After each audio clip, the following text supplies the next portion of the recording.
આગળ વાત કરીએ ગીર સોમનાથના કુંભારિયા ગામે તંત્ર દ્વારા દબાણો દૂર કરાયા છે। વાડી વિસ્તારમાં મુખ્ય દબાણો દૂર કરાયા છે। 2 કિલોમીટરથી વધુના વિસ્તારમાં તંત્રએ દબાણો દૂર કર્યા છે। મામલતદાર પોલીસ સહિતના અધિકારીઓની હાજરી રહી છે। વાત કરીએ ગીર સોમનાથના સૂત્રાપાડામાં કુંભારિયા ગામે તંત્રએ દબાણ દૂર કરવાની કામગીરી હાથ ધરી હતી।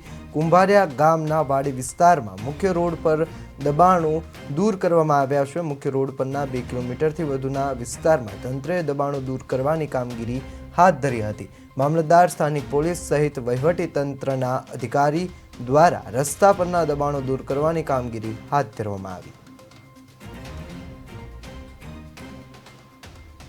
ગીર સોમનાથના કુંભારિયા ગામે તંત્રએ દબાણો દૂર કર્યા છે। વાડી વિસ્તારમાં મુખ્ય રોડ પરના દબાણો જે છે તે દૂર કરવામાં આવી રહ્યા છે। 2 કિલોમીટરથી વધુનો વિસ્તાર હતો કે જ્યાં તંત્રએ દબાણ દૂર કર્યા છે અને આ તકે મામલતદાર, પોલીસ સહિતના અધિકારીઓ હાજર રહ્યા હતા।